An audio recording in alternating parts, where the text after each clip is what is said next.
Welcome Go enthusiasts. Today we are gonna do a short video, hopefully in 5 minutes, detailing how to play Go at the 9 Dan level. And more specifically, this will be basically everything that I do as a 9 Dan Go player at the Fox server. And for most of us, the 9 Dan professional, top amateur, AI, all these levels of play are interchangeable, as in these are all very, very strong levels of play. So this is everything that I do as a Go player. This is also how most strong Go players play the game. And this is, of course, also how the AI, the strongest Go player of all time, plays Go. And this will be very, very helpful in identifying, even if we don't understand how to play the game ourselves at the 9 Dan level, then at least we can still understand how the game is played and we can appreciate gameplay at the 9 Dan level. Alright, so these are my personal conclusions based on a few pointers. Right. So the most important thing to playing Go is sustainable development, and it is only fitting that in the age where we live, that playing Go has a very, very similar philosophy to the development of civilization and things like that. So yes, sustainable development, and in Go this means spreading out your stones to take over as much of the board as possible, as quickly as possible. So the keyword here is development, which is taking over the board. A secondary keyword is sustainable, which basically just means that you are not spending your future moves taking care of yourself all the time. All right, so exactly what do we mean? What are we fighting over? What are the strong Go players trying to get, trying to accomplish when they go through this development process? There are three things, basically. The three values in Go that all strong Go players are fighting over and adding to their own, grabbing across the board are thickness, territory, and influence. Thickness is the safety of your stones, which means any moves that you make can actually stick on the board and they are not threatened by the opponent or being taken away from the opponent. So noticeably, this is the first thing that comes to mind, safety of your stones, so that you can actually control your positions. Territory is a goal of the game, that is the number of points you can make. In all Go rules, the person with more territory will win. And influence is potential territory. This is interchangeable with sure territory, and it's kind of a little bit of a back and forth sort of exchange. One can be exchanged for the other. For example, potential territory can be made into good, pure, safe territory that is super, super strong. Okay, with this said, it is a few very, very good follow-ups follow from this way that strong players, the 9 Dan player, are playing the game, and that is when they play the game, note the two most important things are thickness, which is territory, and territory. Thickness, which is safety of your territory, and then territory itself, which is the actual value of the amount of board that you actually hold. Okay, and so one thing, look for what all strong Go players do when they play the game is when there is fighting on the board, look for them to be always strengthening their own positions. And that is, suppose, say white has just invaded this black territory on the top. Look at what black is doing next. Black is strengthening the weakest of his attacking stones so that his stones are not in danger, and therefore the spaces the stones occupy and the spaces that surround his stones are relatively his or safe, or fall into black's control. Strengthening of the weakest of the relevant attacking stones is ubiquitous, very, very common, and it's one of the prerequisites to playing Go at the highest levels, at the 9th dan level.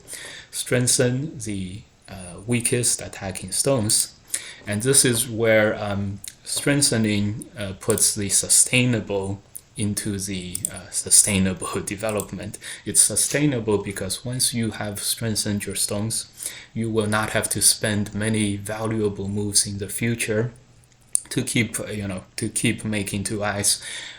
Most of us have lots of experience, coming under attack and trying to make two eyes.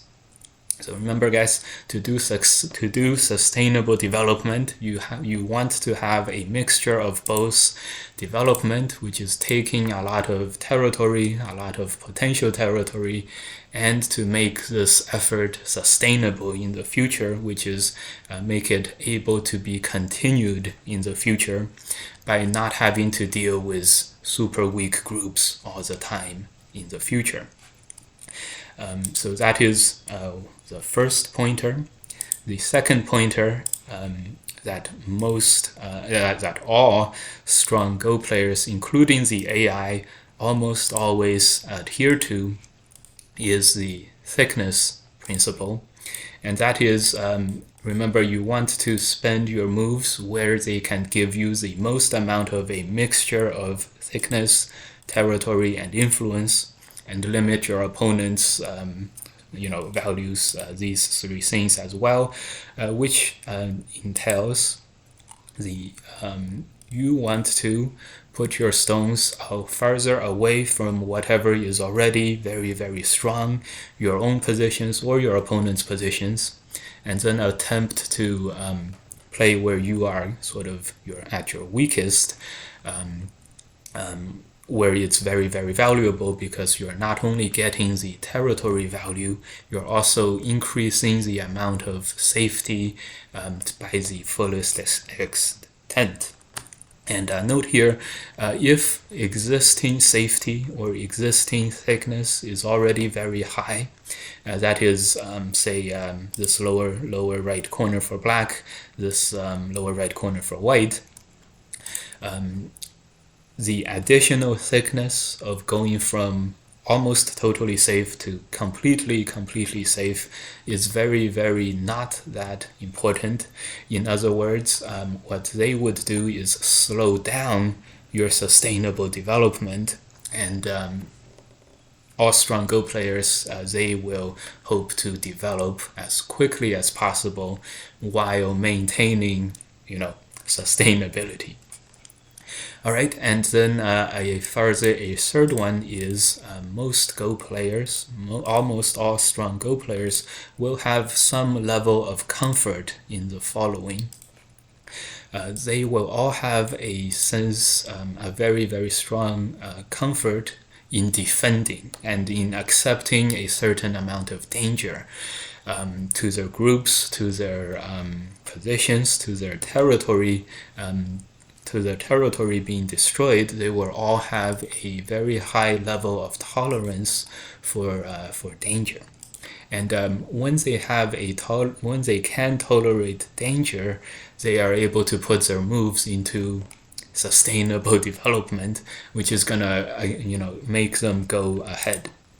And so all strong Go players will be aware of the defender's advantage, and they will use defender's advantage very, very well.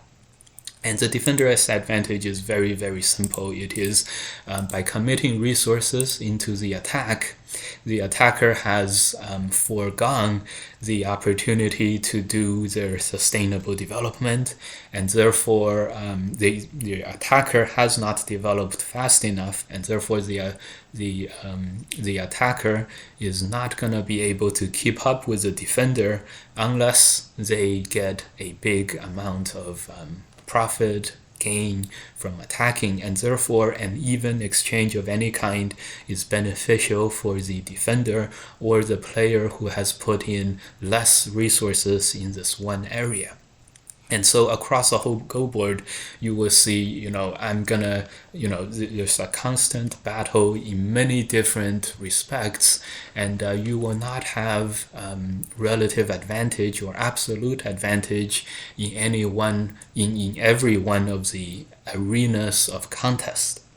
Therefore, just as in real world development, sometimes a small defeat locally, if you put much less resources than the opponent, can be a victory overall.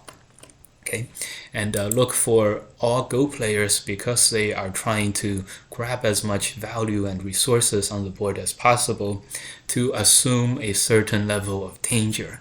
And this is why you can see the professionals lose groups, and AIs, they would also lose sometimes very large groups at a time. And that's because they have to accept danger, and they have to get into the danger in order to win the game and develop fast. And the keyword once again is sustainable development. Okay, now with this overall how the players play settled, it is very, very nice to be able to show you guys some of the concepts in real game examples, and that is always very, very good. All right, so here this first game is a very, very good example of sustainable development, and we are not going to look at this very closely, but overall black is going to win this game. Again, here look, white captures 3 black stones, black captures 1, but the result is relatively even. And the main idea behind sustainable development is that you reach a level of safety with your stones, and then this will free you up later to try to assume more valuable positions, more territory, and so on. So in this beginning, you can count much more territory for white than for black. White has 2 corners, but black has done a very good job of doing sustainable development, making his groups very, very strong, and having the outside, which is a lot of potential territory. And later on, you will see this game tilt more and more in black's favor, because black has done a very good job of doing this sustainable development. And white, on the other hand, has taken a lot of territory right away, but white will not be able to keep up with black the later on this game goes. For example, now black has a huge potential territory on the left. White would go and destroy this, and white would actually cut here and capture 1 stone, but it doesn't matter because black has done a very, very good job of developing sustainably, which is black has reached a lot of safety with all the black groups on the board, and now black is free to do to rake in the value later on in the game. This is a liberties fight, and white would win this liberties race by 1 liberty, this top group and the middle group. However, even though white wins this local battle, in the global whole board battle for more and more space, more and more resources, white would be fall very far behind. And because white left 2 weak groups earlier, these 2 weak groups would be see here, white plays this one move, strengthening this one weak group, and white is not able to strengthen this other weak group, and this big group would perish in the end, and white would be lost by a very big amount.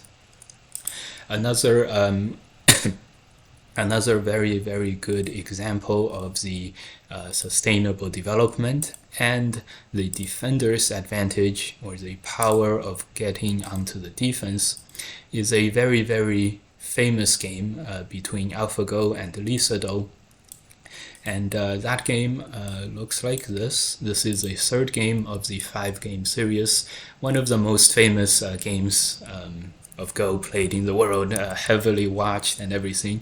Alphago came into this match up 2-0, and winning another one would secure the first victory over a top human player by the AI.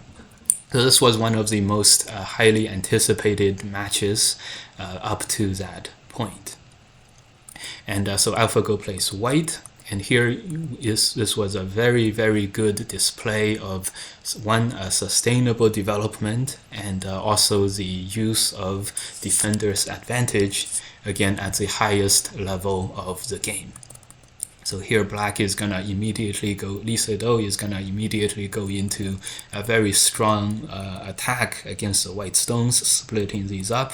But Alphago is going to do a superb job of counter-attacking and using the defender's advantage to the fullest, and that is white can afford all kinds of exchanges because black has spent more resources in this area. White can lose all kinds of stones left and right. All that white needs to do is capture a couple of stones, live with this group, and white would have a very good position. And so because of this, black was unable to, Lee Sedol was unable to spend his moves in the in continued sustainable development. So after this knight's move here, black would spend the rest of this game accomplishing very little because this counterattack and the defender's advantage would force black to save every one of these black stones.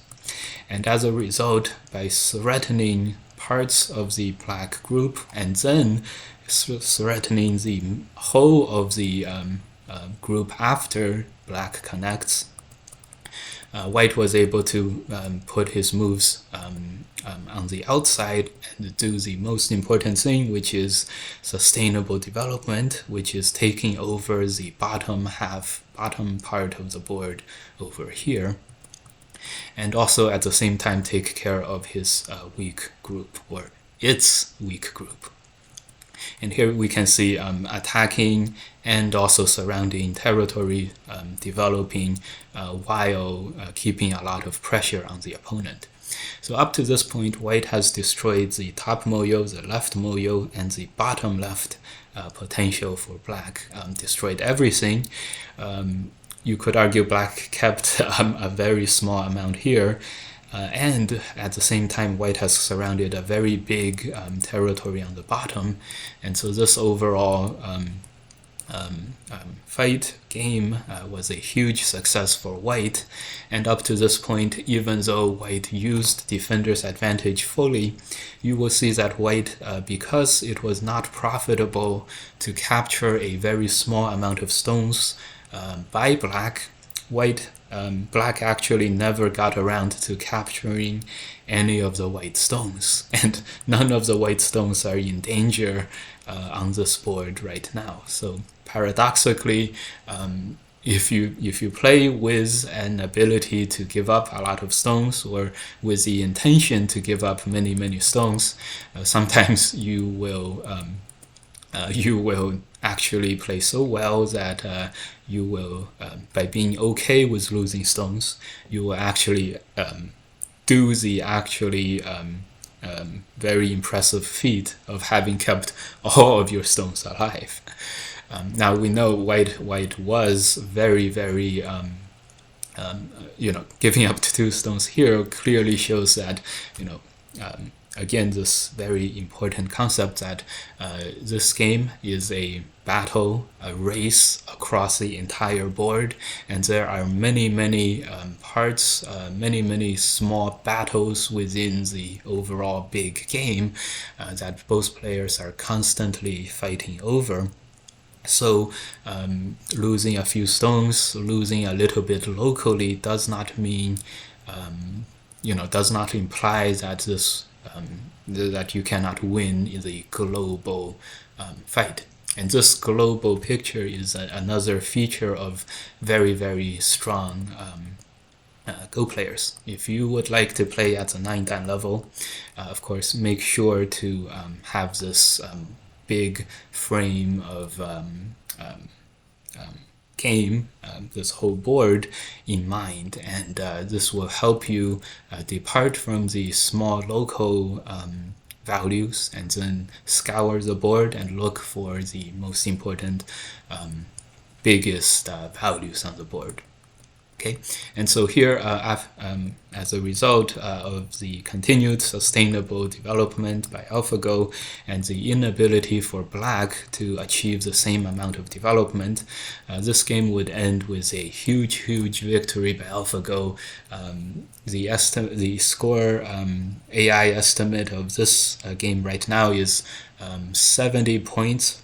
Around 70 points in White's favor, and this really showed defenders' advantage like nothing before, and we have never seen Lee Sedol lose a game this badly. And and White Alphago achieved this without any real commitments to attacks. Everything that White did was sustainable development and using defender's advantage to counter the threats posed by his opponent, by Lee Sedol. So very impressive game this, and it shows once we understand defender's advantage, it is very powerful, and you can for sure gain much more on the defense. Much more points. You can win much bigger on defense than even on commitments to offense. Okay, and all strong players intuitively have some kind of understanding to this, and it is it is very part of their game. So when you face a 9-dan opponent, a Fox 9-dan opponent, or any super strong opponents in general, when you attack, make sure that you factor in this defender's advantage to your play, and make sure that you do enough sustainable development in order to deal with these strong players. All right, and so we have somewhat of a extreme take on this, and that is because we are also very aware of the defender's advantage. In a typical game here, this is our I'm going to give you guys my personal favorite methods of winning, and that is to get your opponent to attack one of your groups and then use defender's advantage to the fullest to counter the attacks. All right, so we are playing Black right now. Corner and the side, two groups. White has the corner and this side, two relatively weak groups. So it's a pretty much an even fight. And here, instead of trying to jump here, something very reasonable like on the top left, here we played a relatively extreme move of defending this corner, and when White played this move to separate the corner and the side, we played one more to strengthen the corner even further and to stop worrying about it. This is on purpose to set up a weak group here for White to attack. And here we are going to start using defender's advantage, and this is a very good illustration of this concept in action. So here you'll see White making several exchange moves before committing, but at the end, Black having answered everything that White played, White is going to find it irresistible to go for the attack on the top 4 black stones. And so here white commits to m18, blocking the left and the right hand side, and this commences the committed attack by white. And here, this move is committing to attack because the move itself is not very big. So on the, remember back to the 3 pillars of value, thickness, influence, and territory, this move is not accomplishing very much in those respects. And this is where it's what's going to commit white to try to get a lot of gains against black on the top in order to be satisfied. And so after this, it is only natural for white to go in and really try to punish black's position here. After all, black did spend, many moves on the outside of this area, grabbing a lot of value. And so this jump is perfectly reasonable. And here is a very picturesque illustration of defender's advantage. So far so good. Black is in defense, but as soon as black plays this move, if white plays something reasonable on the outside, black will not have a difficult time making this group alive, and in fact black will live in Sente.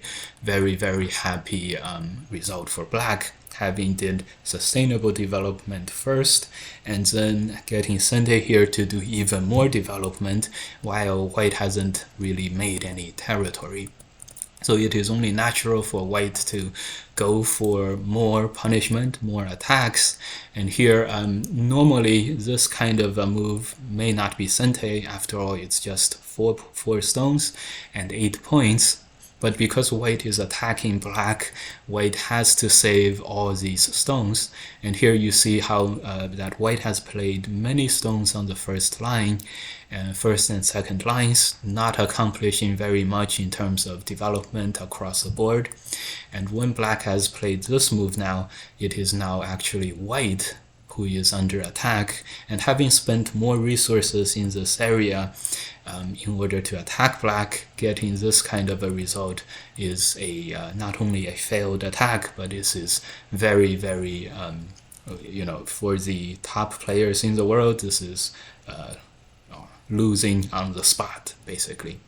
And here, so we see this attack by white ending in a way that white had to fight this ko, relatively desperate ko, in order to actually save the white stones. So as a result, this was a very big success for black up to about this point. And this shows defender's advantage perfectly. All strong players will have a high tolerance for weaknesses and for being on the defense in order to grab a lot more. So armed with this knowledge, when you guys go and watch the gameplay on the top of the world stages, for example, the last big tournament that happened was the In-Cup finals. Ichiriki Ryu, the first Japanese player to win the A major world Go tournament in 20 years.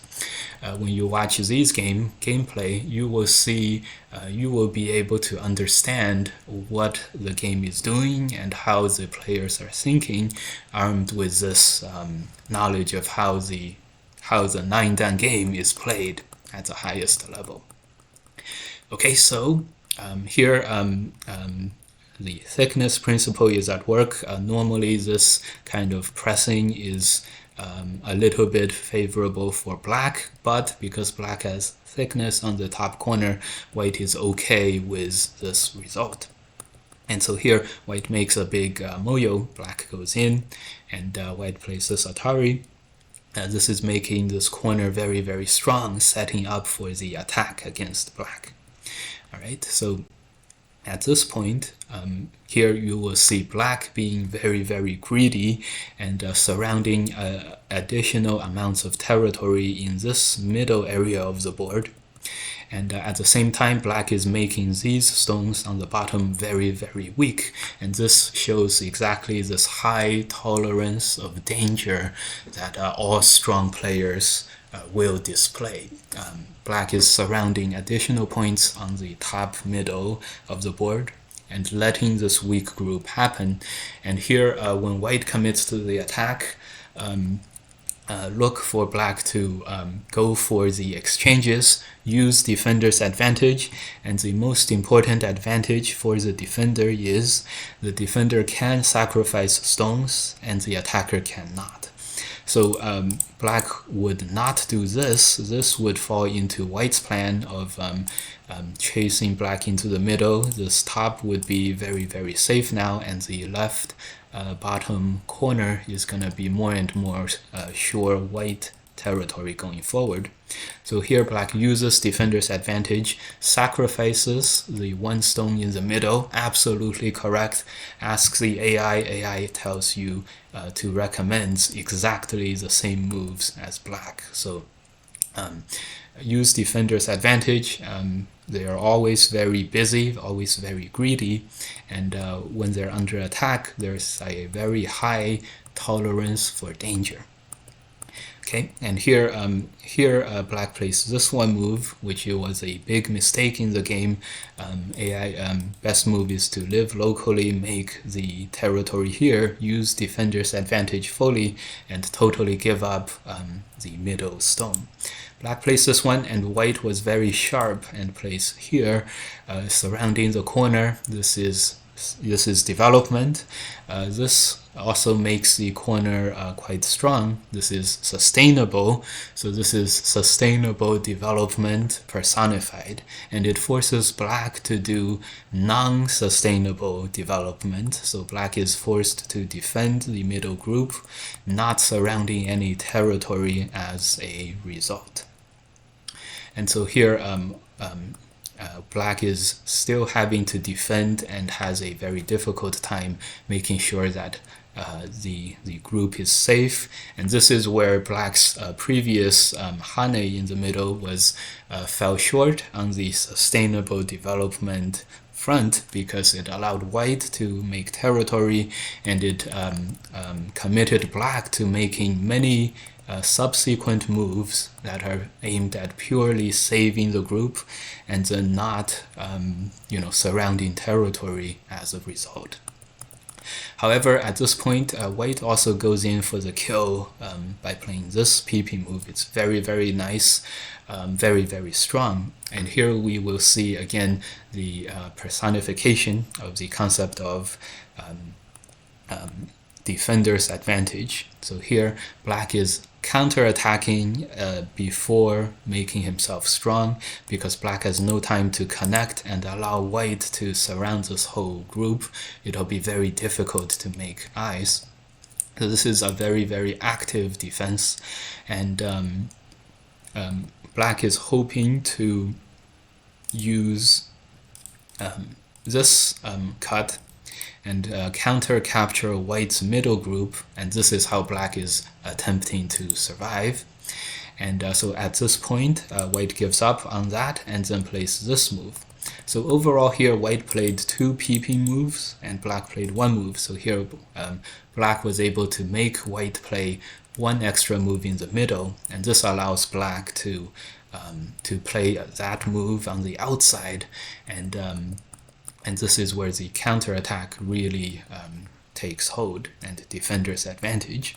So here again, there is a cut at G11, a noticeable cut, but because this game was very, very tight, look what happens. Look how black had to play at this point in order to survive.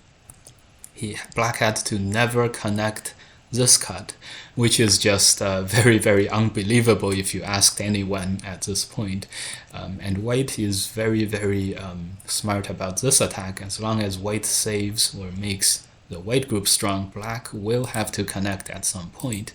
And so this whole fight will come down to whether black can gain this extra move in order to play H3 and make 2 eyes, make 1 extra eye, making 2 eyes total, or if black has to later connect at this G11 spot and suffer this gote, which slows himself down by 1 move, and then likely would actually lose this entire group and the game. So overall, after all is said, Black was able to capture these 2 stones in Sente, and then go down at h3 to capture this 1 stone to win. And so here we can see that Black never had to play g11. He saves a move, and here this 1 stone would be 1 eye, these 2 stones would be the 2nd eye for this middle group. And so this was quite exciting, and even afterwards, at the end game, Black made a little bit of a concession, and specifically the in-cup rules were that you can pay 2 points for 20 extra minutes, and he did pay the 2 points, and then at the end he won by the smallest margin possible, 1.5 points, or by one point, according to the in-cup rules. Now Black wins ties, so 1.5 points basically was the final result. And this one came down very much to defender's advantage, to sustainable development, being greedy, and then letting weaknesses occur on the game. And so armed with today's how the game is played at 9 Dan, when you guys check out some of these professional games, finals of the top of the world Go tournaments, you guys will also be able to understand what is going on and tell your friends about it. You will sound very, very smart and reasonable, and it'll be very impressive. Okay, so enjoy this, and hopefully we will see you in the next 5-minute guide coming up in the future. Thank you for watching. I know this was never gonna be actually 5 minutes, but let's see how long it actually was. 35 minutes. Not so bad. Kind of what we expected. Sounds good. I will see you guys in the next one. Hope you guys understand 9 Dan play much better after this one.